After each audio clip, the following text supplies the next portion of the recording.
Thank you all for coming. I want to start out by saying I want to thank President Herzog from Israel for coming over for a joint session.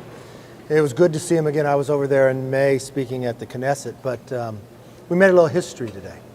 It was the first father-son ever to give a joint session, and I think that was pretty unique. But what's most important, the 75th anniversary of the creation of Israel. You know, within 11 minutes of Israel being created, America recognized them. There's no stronger bond we have between any other country. I want to thank all the members who showed up to be able to hear, which I thought was a tremendous speech, talking about the future and the bond that we have. It's unfortunate there were some Democrats who protested and did not come, because I think they needed to hear a part of that speech, actually when the president talked about anti-Semitism and how that is wrong, and that Israel has a right to exist. And I saw a standing ovation when that took place. But those Democrats who would not show, it's just concerning to me of the growing problem inside the Democratic Party when it comes to Israel and anti-Semitism. We've got another week of producing more bills out of the House, trying to make America stronger and safer. Today we're continuing to work on the FAA. We'll do a number of amendments tonight. We know as summer travels and the challenge that Secretary Buttigieg has had in his job, failing time and again, that we believe in an FAA bill will be able to solve some of these things that he has refused to solve as we move forward and look to the future to make air travel safer and other transportation. And next week we'll be looking to do some CRAs and some appropriations, continue to work through. I have a real concern in appropriations when I look at all the Pelosi policies that would be permanent if we did not get appropriations done. Especially if members would look to do a continuing resolution. That would only lock in Pelosi's policies. One of the bills that we have coming up early is agriculture. We've watched across this country that under Pelosi's politics that she allowed China to buy our farmland. This is a new difference. It's a new Washington in majorities with the Republicans, and we're going to focus on America first, and we're going to protect our farmland, especially from China and others in the future. So just a few of the ideas. We'll have MilCon VA coming up. It's essential that our military has the facilities they need, and especially for the VA. These are the first areas that we'd look to. With that, let me open it up for questions. Yes, ma'am. After January 6th, you said Donald Trump bears some responsibility for the attack on the Capitol. If he's found criminally responsible, will you respect the results? He's not. I don't see how he could be found criminally responsible. He did not charge it. Well, what criminal activity did he do? He told people to be peaceful. I just find this, if this is what you asked me about when we have a hearing going on where we have 3 committees in a hearing, where you have 2 IRS whistleblowers. Have you watched any of that hearing? Yes. Do you think those whistleblowers are credible? Do you think those IRS agents that have committed themselves to work for the IRS agents, that have risked their own attacks to come forward, they are credible individuals? Would you believe that? Have you heard what they have said? That here we have the Biden Inc. family being treated different than the entire country. That when these IRS agents went to an FBI agent, that they were going to come to interview Hunter Biden. How was he treated? He was treated different than every other American. He was warned ahead of time so they wouldn't be there. The FBI told them. You know where else they went? They told the inaugural committee. Why would they reach out to the inaugural committee? That's just the Biden individuals planning for an inaugural.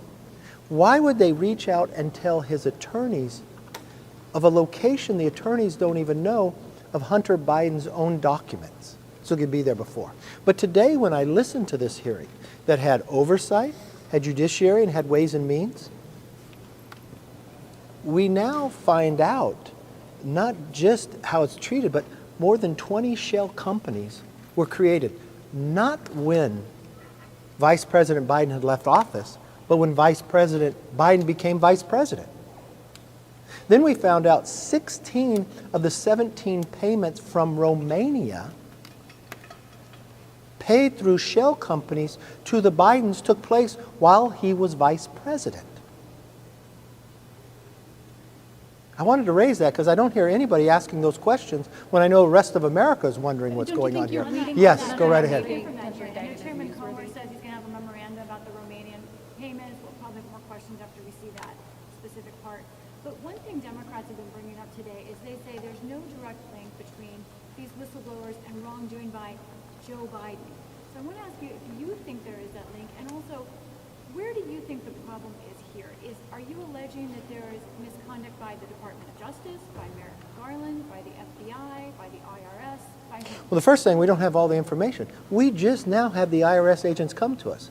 And as these very credible individuals who have now found in their job got stymied by the FBI, and now questions in the meetings that they were, what they were told by David Weiss and what they were heard from Garland. Somebody is lying. So we need to get to the bottom of that. Or just remembering correctly, is something Democrats have said. There's a difference between... Oh, so if Democrats said that, oh, that's interesting. Oh, that's interesting, yeah. Oh, a misunderstanding. So let me understand what a misunderstanding would be. Would a misunderstanding to you be where David Weiss tells in a meeting with these individuals and 5 others that he asked for a special prosecutor to be that, and he was denied, that they wanted to prosecute in 2 other districts, but they were told no. Garland publicly says he can have anything he wants. If he wants to prosecute, we'll be able to do that. But is it a misunderstanding if someone just said that? But what's interesting with this is the IRS agents took notes of the meetings. Because it would be a misunderstanding if someone just said that and you passed by and that was the end of it. But the IRS agent asked David Weiss to read the question because of what he said he thought was so important. And it retold that, no, I was denied being a special prosecutor. And then the notes were taken back, a question asked again, notes were taken back and sent to everybody in the meeting. So it's very hard to me, of all the meetings I've been in, if someone says one thing to me, it's very important, so I ask, did I hear it right? And you come back with the exact same thing. I take notes about it and I send it to all of you. So I go back to you. Do you think that's a misunderstanding? In your meetings, when you talk to me, you take notes, right? Are you recording me right now? But this is, right? Okay, so if that's like a note, would that be a misunderstanding? And if you ask me another question because I answered a certain way to reaffirm what I answered, it would really check all the boxes away for any misunderstanding. I could understand if it's muffled and it's on a phone call and it gets caught away that it's some phone call. Maybe if I had a phone call from one country to another, and that could be a misunderstanding. But when we talk to one another and I re-asked the question and I took the notes from the meeting and I sent you the notes and everybody agreed, what seems to me odd is why didn't David Weiss and why doesn't Garland come forward so quickly when now it seems that there's a whole different question that somebody's lying. And I will tell you this, we will get to the bottom. And if somebody's lying, that rises to the place of an impeachment inquiry. Question on the government funding. You talked about Yes. CR and the bills next week. Can you walk us through how that looks like? You've got August recess coming. You've got the September 30th deadline. Can you do all 12 bills individually? What's your process here to avoid a shutdown or some kind of... The first answer is yes, because look at what we've been able to accomplish. It's usually not, I usually don't have the fear of the House being able to do their work. It's always been the Senate. The Senate usually never even takes up their bill. Their whole strategy is to hold back, don't do anything, wait till Christmas, and right in the back of the room, create an omnibus and send it to you and leave town and say it's crucial. Well, I've really, from even before I became Speaker, I said I'll never put an omnibus on the floor. And as you watch, we're sitting here, we're going to open the House back up, we're going to go back to work. I could do something about making sure the House works, but I really don't have a lot of control over the Senate. But when we took up the debt ceiling, I'm a firm believer that structure dictates behavior. If we change the structure that you no longer get rewarded for not doing your job, that you could just do an omnibus and jam it in with everything you think is right, nobody can see it, well, we put a 1% cut across. I'm very proud to say the Senate has actually started taking their appropriation bills up, not on the floor, but in their committees. So that's a positive. We have all of ours done in committee, and you actually are able to see them. So now we'll start the process of going to the floor. You've watched time and again of how productive we've been week after week after week. we'll get our work done. Could you, I want to drill down on your commitment on the no omnibus thing. I know as a technical, are you saying that you will not bring a bill that has more than one appropriations bill in it? No, that's not the definition. I'm just asking Yeah. your definition. Many budgets, look, there'll be times that I'll have to put more than one together, but this is what my definition of an omnibus. Nothing gets worked in committee, nobody gets to see it, nothing comes to the floor. If bills get to come to the floor, I like it more as much individually as we can in the process. I don't think at the end of the day you write something back in the room, you put all 12 together and you put them down on the floor. That is not right to the American public. They deserve better. They deserve the right to know what's in the bill, to be able to read the bill, to be able to have seen debated. And I think we're going to be able to change all that by doing our work now. But do you don't, do you think you're going to have a full year of funding done by September 30th? That is my intention and my hope. You guys asked me things all day. You didn't think I could do a debt ceiling either. I'm Yes, not saying ma'am. you didn't think you Can asking. you talk a little bit more about your conversation with the former president? Did he initiate it? Did you initiate it? And then secondly, just to follow up with your remarks, do you intend to launch an impeachment inquiry against the Attorney General? Great questions. Okay, President Trump did call me yesterday. We talk on a regular basis, and I called him back. Wasn't anything different than the time before. Was What this I- a strategy session in light of possible indictment? No, there wasn't no strategy session, possible indictment. I think the strategy sessions happen in the Democrats' Department of Justice, where they go after anybody who's running against the president, it seems as though. And if you go up in the polls, you're more likely to get indicted. Your second question was to bring an impeachment inquiry against Garland.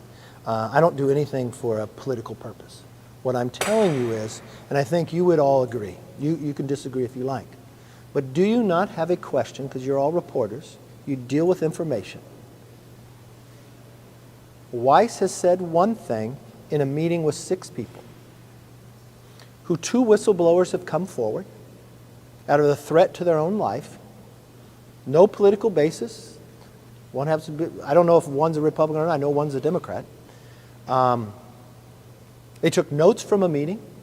They reaffirmed what they had heard. They wanted to move forward, and they watched the Justice Department and the FBI work against them.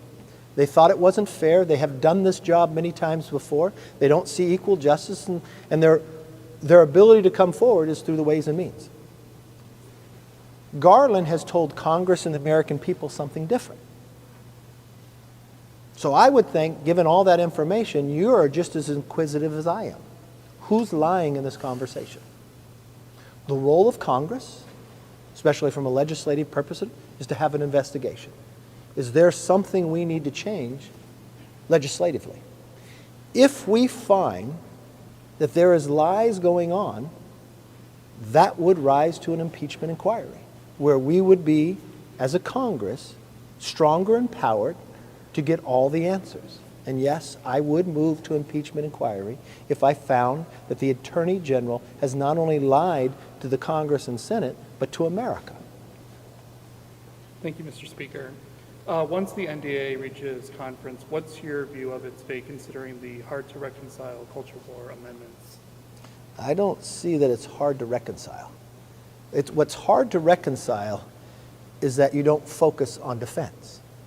I've watched the Democrats, where they're in the majority, spend a lot of money in the Defense Department on things that have nothing to do with training our women and men.